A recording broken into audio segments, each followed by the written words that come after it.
भोजन को यदि हम ठीक प्रकार से लेते हैं तो यह भोजन औषधि का कार्य करेगा, रोगों को दूर भी करता है, बल प्रदान करता है, शरीर को ऊर्जा प्रदान करता है। और इसी भोजन को यदि हम गलत तरीके से लेते हैं तो कई प्रकार की बीमारियां पैदा कर देता है। विषय तो ये बहुत बड़ा है, लेकिन संक्षेप में मैं कुछ बातें आपको बताना चाहता हूँ। कुछ चीज़ों का यदि आप ध्यान देंगे तो कम से कम भोजन जहर तो नहीं बनेगा। जहर का मतलब है कि धीरे धीरे शरीर के भीतर जो विजातीय तत्व होते हैं, जो टॉक्सिन्स होते हैं, वो शरीर में जमा होते रहते हैं और फिर उनसे ही कई प्रकार के बीमारियां हो जाती हैं। ऐसा ना होने पाए, इसके लिए कुछ चीज़ों का हमने ध्यान रखना चाहिए। जब हम क्रोध में होते हैं, अत्यधिक तनाव में होते हैं, तो ऐसी स्थिति में किया गया भोजन जहर का कार्य करता है। वो शरीर को लगेगा नहीं, पाचन भी गड़बड़ाएगा और अंदर विजातीय तत्व के रूप में भी जमा होगा। इसलिए कहा जाता है कि जब कभी भोजन करें तो शांत मन से करें। यदि क्रोध में हैं, जब तक क्रोध शांत नहीं होता तब तक भोजन त्याग दें।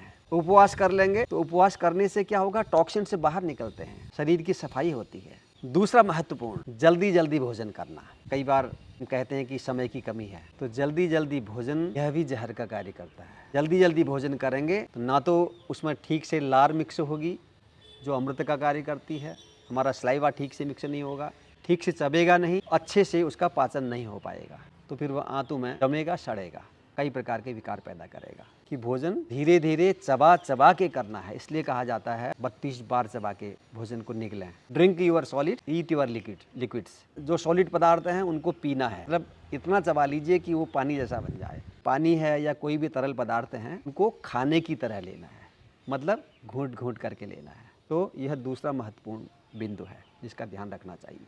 तीसरा, बार बार भोजन करना। अक्सर लोगों की आदत होती है बार बार, कभी बिस्किट, कभी नमकीन, कभी आइसक्रीम, कभी कुछ खाते रहते हैं। जितनी बार भोजन करेंगे उतनी बार हमारा इंसुलिन रिलीज होगा, तो उतना अधिक शुगर लेवल बढ़ेगा, उतना अधिक हमारे पाचन तंत्र के अंगों को कार्य करना पड़ेगा। तो भोजन का निश्चित समय हो और एक भोजन से दूसरे भोजन के बीच में एक निश्चित अंतर होना चाहिए।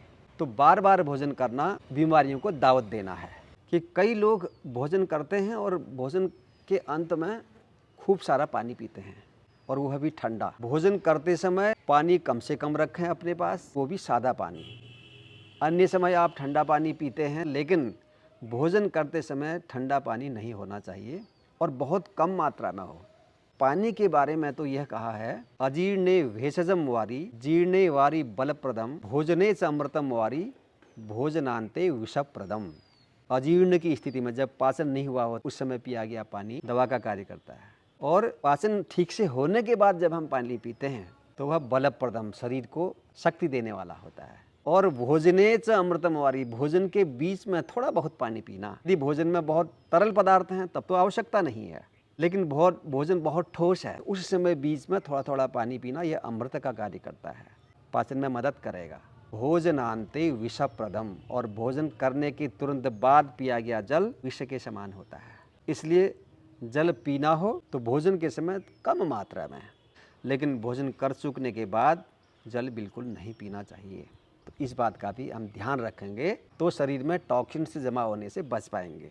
तो यह तो मैंने भोजन की स्थितियां बताई, किन स्थितियों में कैसे कैसे हमने भोजन करना है। उसके बाद एक महत्वपूर्ण टॉपिक, अभी समय कम है, अगले वीडियो में उसको आप देख सकते हैं, भोजन कैसा होना चाहिए, कैसा भोजन करें।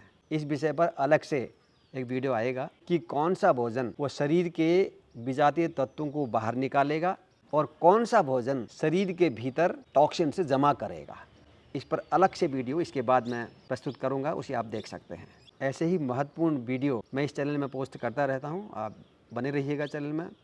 आज का वीडियो समाप्त करते हैं, जल्दी मिलता हूं नए वीडियो के साथ। तब तक आप स्वस्थ रहें, प्रसन्न रहें, सबका मंगल हो। जय हिंद।